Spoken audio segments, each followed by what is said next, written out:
Hola a todos y bienvenidos a un podcast donde les enseñaremos las complejidades de nuestra Tierra.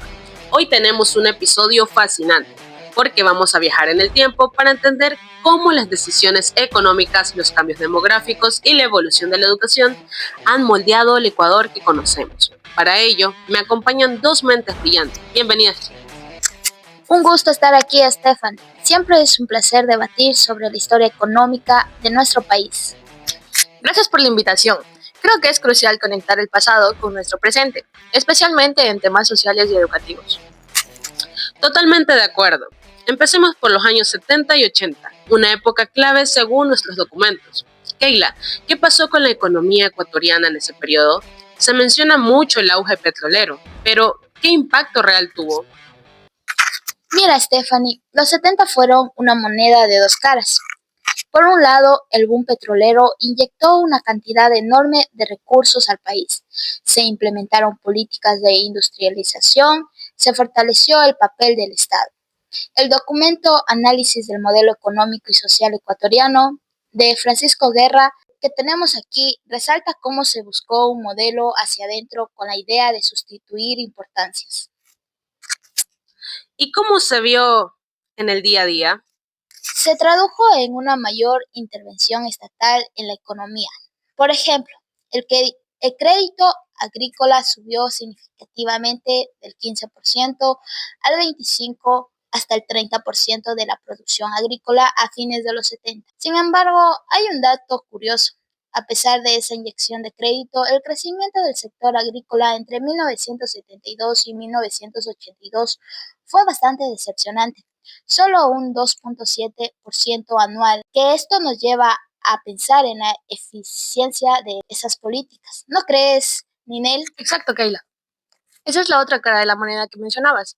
Si bien hubo una inversión del documento de guerra, también señala las políticas a menudo no llegaron a los grupos campesinos más pobres, aquellas que carecían de bases estructurales, como la tierra, la capital y la infraestructura.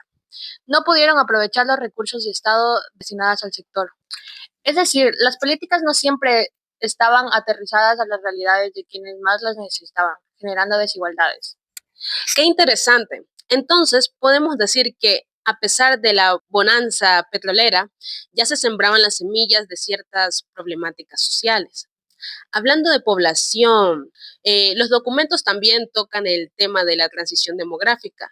¿Cómo influyó esto en el panorama social del Ecuador? La transición demográfica en el Ecuador nos da claves importantes. En este periodo, Ecuador experimentó cambios significativos en su estructura poblacional.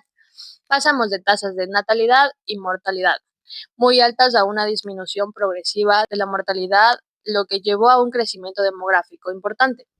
Esto, sumado a la migración interna del campo a la ciudad, comenzó a generar una mayor concentración urbana y con ella nuevas demandas de servicios básicos, empleos y por supuesto educación. Y esas nuevas demandas chocaron con una realidad económica que empezaba a complicarse. Los 80, al contrario de los 70, fueron años de crisis. El modelo desarrollista empezó a flaquear y las ideas neoliberales comenzaron a sumarse, aunque de forma incompleta, como bien lo señala Milton Luna Tamayo en su artículo sobre la educación en ese periodo. Justamente eso quería abordar. Milton Luna Tamayo, en la educación en el Ecuador, desde el año 1980 hasta 2007, describe un panorama preocupante para la educación pública en esos años. ¿Cómo afectó este contexto económico y social al sistema educativo? Fue un proceso de estancamiento y retroceso para la educación, especialmente la pública, la crisis económica y la inestabilidad política que Keila menciona, que ocultaron muchas reformas. Se intentó, sin éxito, afianzar el rol de mercado en la educación, pero al final ni el modelo desarrollista terminaba de morir ni el neoliberal de nacer. Esto generó una inconsistencia y debilidad en la política pública educativa. Como una gestión inestable y desestructurada, piensan que hubo cientos de escuelas cerradas en zonas rurales. Y es que la inversión social se vio fuertemente afectada. Si miras los datos que presenta Luna Tamayo en su tabla de inversión social por provincia, la inversión promedio por alumno era muy baja, incluso en provincias con alta población. Esto es un reflejo de cómo la inestabilidad económica y los cambios de modelo impactaban directamente en servicios esenciales como la educación. Es decir, las políticas económicas y los vaivenes del Estado tuvieron consecuencias directas en la calidad de vida y las oportunidades de la población. Me pregunto, ¿hay algún ejemplo concreto de cómo estas políticas fallidas afectaron a la gente? Un ejemplo claro es lo que menciona Luciano Martínez en el documento de Francisco Guerra. Esta misma política ha afectado a los grupos campesinos más pobres que no cuentan con las bases estructurales suficientes, como es la tierra, la capital, la infraestructura y muchas cosas más, para captar los recursos del Estado destinario al sector agrario.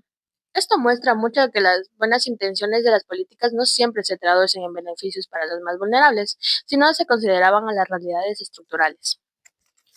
Y en la educación, la falta de inversión y la inconsistencia llevaron a que los agentes educativos, como menciona Luna, se enfrentarán permanentemente. Imagínense el ambiente, las aulas y en las instituciones educativas cuando no hay claridad ni recursos suficientes.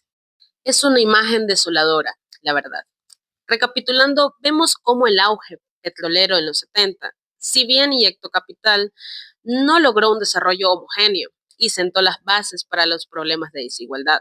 Luego, en los 80 y más allá, la inestabilidad económica y la búsqueda de nuevos modelos dejaron a la educación pública en un estado de vulnerabilidad.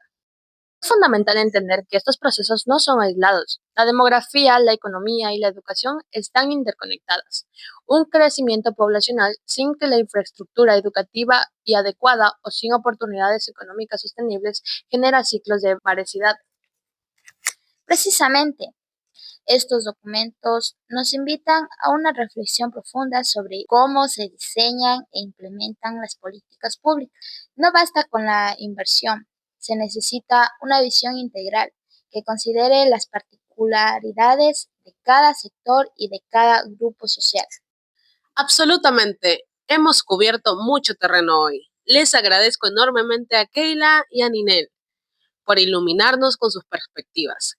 Creo que este viaje al pasado nos ayuda a entender mejor los desafíos y oportunidades que aún enfrenta el Ecuador. Así es, un placer, Stephanie. Hasta la próxima. Igualmente, espero que esta conversación genere más reflexión en nuestros oyentes. Muchas gracias a ustedes, queridos oyentes, por acompañarnos en este podcast. Esperamos que la experiencia haya sido tan enriquecedora como a nosotros. Recuerden que comprender nuestro pasado es el primer paso para construir un futuro mejor. ¡Hasta la próxima!